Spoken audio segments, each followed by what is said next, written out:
Royal cues group में आपका स्वागत है। और आज बायोलॉजी का दूसरा टॉपिक पढ़ रहे हैं हम, जिसका नाम है कोशिका विज्ञान और किताब का नाम है लुसेंट। चलिए शुरू किया जाए। इससे पहले कि पिछला क्लास का थोड़ा सा रिवीजन कर लिया जाए। चलिए चलो। जंतु समूह तथा वनस्पति समूह में वर्गीकरण किसके द्वारा किया गया था? अरस्तु के द्वारा किया गया था। लेकिन 5 जगत में वर्गीकरण किस वैज्ञानिक के द्वारा किया गया था? व्हिटेकर के द्वारा किया गया था। तो 5 जगत के वर्गीकरण में कौन कौन शामिल हैं? मुनेरा, प्रोटिस्टा, कवक, पादप, जंतु। ठीक, मुनेरा, प्रोटिस्टा, कवक, पादप तथा जंतु। ठीक। बॉस इंडिकस किसका वैज्ञानिक नाम है? गाय। द्विनाम पद्धति के जनक किसे जाना? लिनियस। इसके बाद हाइकोलॉजी में किसका अध्ययन किया था? शैवालों का अध्ययन। इक्थियोलॉजी में मछलियों का अध्ययन किया जाता है। कीट पतंगों का अध्ययन को क्या कहा जाता है?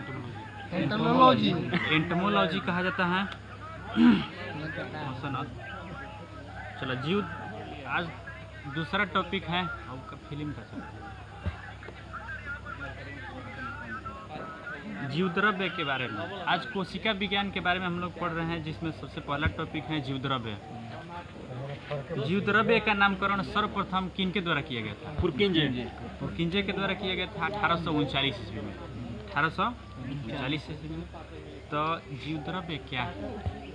तो जीवद्रव्य किसी भी जीव के लिए जीवन का भौतिक आधार है। जीवन का भौतिक आधार क्या है? जीवद्रव्य। कोशिका के जीवन के भौतिक आधार क्या है? जीवद्रव्य है, जिसका नामकरण किन के द्वारा किया गया था? पुरकिंजे के द्वारा किया गया था। तो जीवद्रव्य एक गाढ़ा, रंगहीन तथा पारदर्शी पदार्थ द्रव है। ठीक।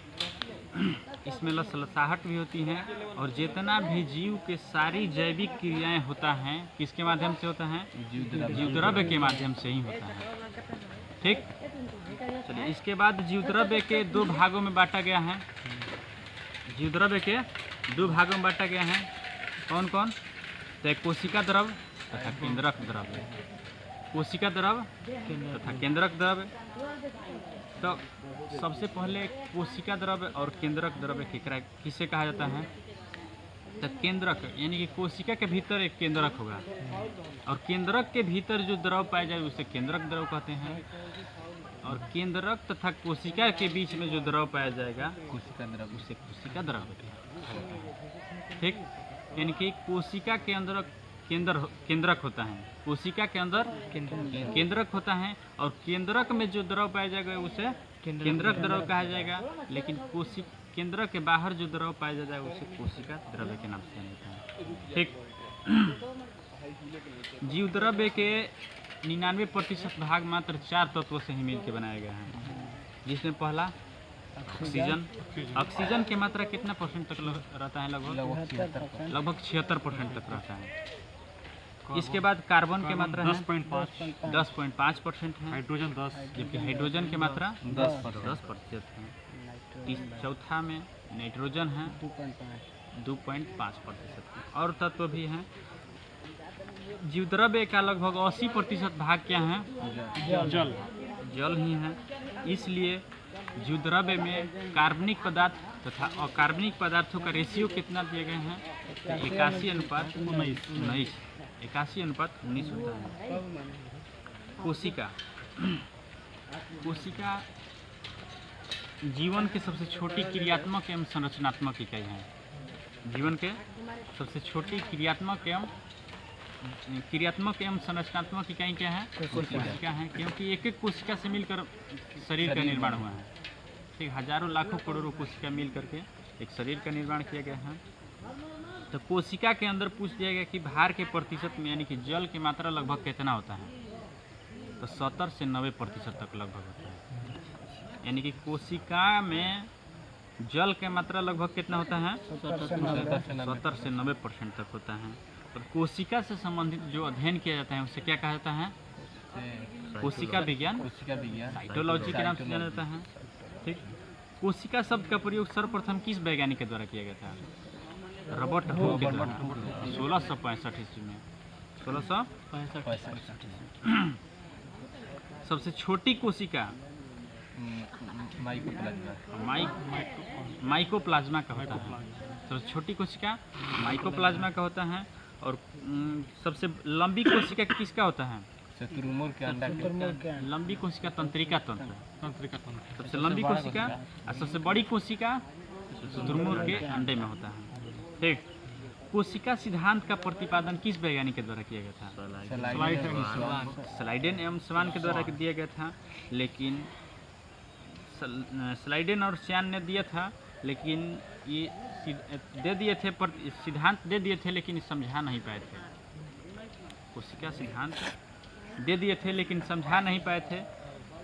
तो इसके बारे में सर्वप्रथम किसके द्वारा स्पष्ट किया गया था, सिद्ध किया गया था? तो रुडोल्फ विर्चो। ठीक है ना? रुडोल्फ विर्चाउ के द्वारा इसे 1855 ईस्वी में स्पष्ट किया गया था। ठीक बा? और इसी ने सर्वप्रथम मैंने कोशिकाओं का विभाजन सर्वप्रथम विर्चाउ के द्वारा ही किया गया था 1855। कोशिका सिद्धांत की मुख्य बातें कुछ। तो कोशिका सिद्धांत यानी कि सभी जीवों की उत्पत्ति, सभी जीवों की उत्पत्ति कोशिका से ही होता है, बिना कोशिका के संभव नहीं है। ठीक, दूसरा पॉइंट कि सभी कोशिकाएं पूर्व कोशिकाओं से ही मिलकर बना होता है। जो नया कोशिका का हमेशा निर्माण हो रहा है, पूर्व कोशिका के जैसा ही निर्माण होगा, हमेशा उसके जैसा ही निर्माण होता है। ठीक, चलो इसके बाद कोशिका दो प्रकार की होती हैं, प्रोकैरियोटी, यूकैरियोटी। तो हम लोग पहले से ही जानते हैं और जान चुके हैं कि प्रोकैरियोटी निर्माण के प्रथम चरण होता है, उसे प्रोकैरियोटी कोशिका कहा जाता है। जबकि जो पूर्णतः निर्माण हो चुका होता है उसे यूकैरियोटी कोशिका के नाम से जाना जाता है। यानी कि जितना भी डेवलप हम लोग मानव पूर्ण विकसित में आते हैं, तो हम लोग का जो बनावट है शरीर का यूकैरियोटी में हो जाएगा। जबकि प्रोटिस्टा हो जाएगा, प्रोटिस्टा। तो इसका जो प्रोटिस्टा, आर्कीबैक्टीरियम, साइनोबैक्टीरियम, ये सब किस में आएगा? प्रोकैरियोटी में आएगा, प्रोकैरियोटी। ठीक, तो क्वेश्चन पूछ जाएगा कि प्रोकैरियोटी के जो कोशिका होता है इसमें हिस्टोन प्रोटीन पाया जाता है? नहीं पाया जाता है।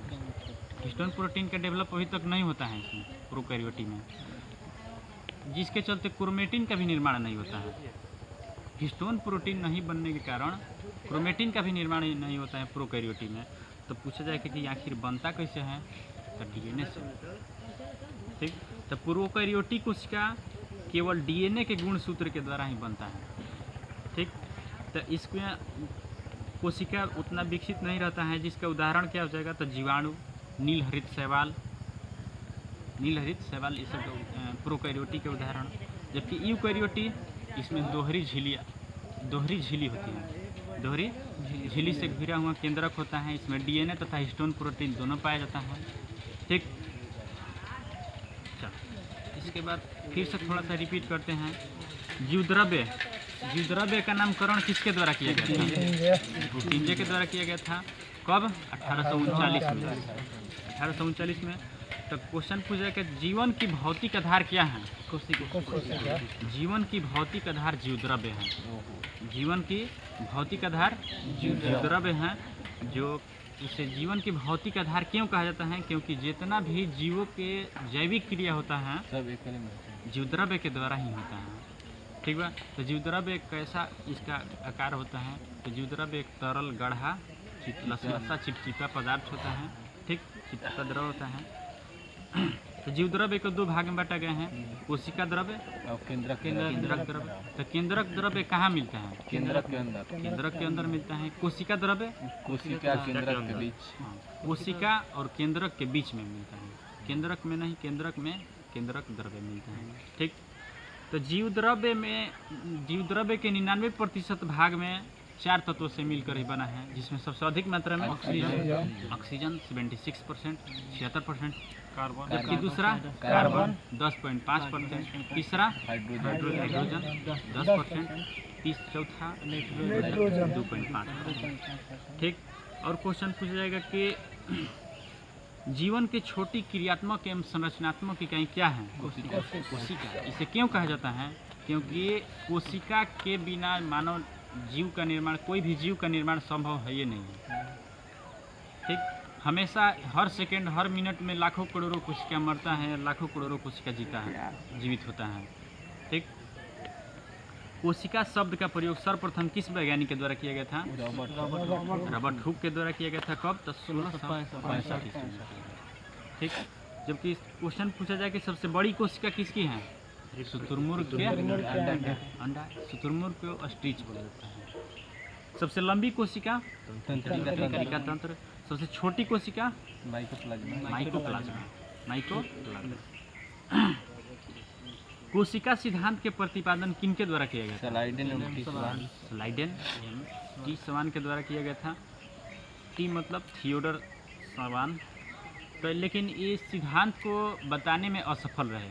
तो सिद्ध किसके द्वारा किया गया था? बिरचाऊ के द्वारा किया गया था। रुडोल्फ बिरचौ। ठीक है।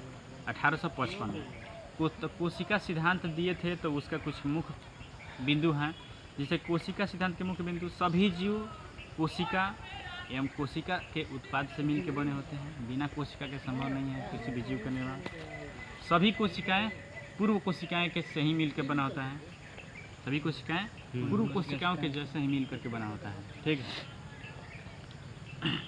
कोशिका निर्माण के जिस क्रिया से होता है उसे अभिकर्ता भी कहा जाता है, रिसेप्टर।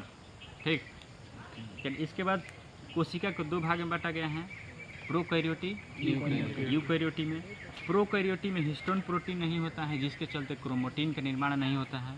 तो इस बना किसका होता है? तो डीएनए का बना होता है। जिसके उदाहरण क्या आ जाएगा? तो जीवाणु, नीलहरित शैवाल। जीवाणु, नीलहरित शैवाल किसका उदाहरण हो जाएगा?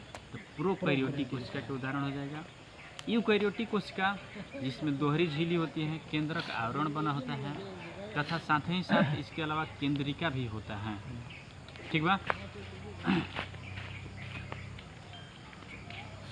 इसके बाद कुछ अंतर दिया गया है प्रोकैरियोटी कोशिका तथा यूकैरियोटी कोशिका में अंतर क्या क्या है। तो जैसे कि प्रोकैरियोटी में कोशिका भित्ति किसकी बनी होती है? तो प्रोटीन तथा कार्बोहाइड्रेट की बनी होती है। क्वेश्चन पूछा जाएगा प्रोकैरियोटी में कोशिका भित्ति किसके बना होता है? प्रोटीन तथा कार्बोहाइड्रेट। जबकि यूकैरियोटी में किसका बना होता है? सेलुलोज की कोशिका भित्ति होता है। ठीक। यूकैरियोटी में कोशिका जब यूकैरियोटिक भाई जो एगो जंतु में पाल देते हैं, एगो पेड़ पौधा में। जंतु में अलग हो जाए। जंतु में कोशिका भित्ति नहीं पाया जाता है। पेड़ पौधा में कोशिका भित्ति पाया जाता है। पेड़ पौधा में कोशिका भित्ति। ठीक। तो यूकैरियोटी में सब ले लिया है एक बार इसको। चलो, माइटोकॉन्ड्रिया प्रोकैरियोटी में नहीं होता है, जबकि यूकैरियोटी में माइटोकॉन्ड्रिया होता है। ठीक। राइबोसोम यूकैरियोटी में होता है तो 80 का होता है, जबकि राइबोसोम होता है 70 का प्रोकैरियोटी में होता है। इसके बाद लाइसोसोम प्रोकैरियोटी में नहीं होता है। लाइसोसोम प्रोकैरियोटी में नहीं होता है, जबकि यूकैरियोटी में उपस्थित रहता है। ठीक। इसके बाद क्वेश्चन पूछा जाएगा कि प्रोकैरियोटिक जो के संघ के जो जीव हैं वो अपना श्वसन किसके माध्यम से करता है? प्लाज्मा झिल्ली। बहुत इम्पोर्टेंट क्वेश्चन। प्रोकैरियोटी का जो श्वसन की क्रिया होता है किसके द्वारा होता है? प्लाज्मा झिल्ली के द्वारा होता है। जबकि यूकैरियोटी में किसका होता है? माइटोकॉन्ड्रिया के द्वारा करता है श्वसन। यूकैरियोटी के जितना भी जीव हैं वो श्वसन किसके द्वारा करता है? माइटोकॉन्ड्रिया के द्वारा किया जाता है। ठीक बा। इसके बाद प्रोकैरियोटी जो है प्रकाश संश्लेषण की क्रिया किसके द्वारा किया जाता है? थाइलेकाइड की उपस्थिति में होता है। जबकि यूकैरियोटी में पेड़ पौधा है तो क्लोरोप्लास्ट की उपस्थिति के कारण होता है। ठीक है। फिर से कुछ इसको रिपीट करते हैं हम। तो प्रोकैरियोटी के कोशिका भित्ति किसका बना होता है? तो प्रोटीन या कार्बोहाइड्रेट के। जबकि सेलुलोज की कोशिका भित्ति किसकी बना होता है? यूकैरियोटी के। ठीक। प्रोकैरियोटी में माइटोकॉन्ड्रिया रहता है या नहीं? अनुपस्थित रहता है, क्योंकि यहाँ तक पूर्णतः डेवलप नहीं हो पाता है।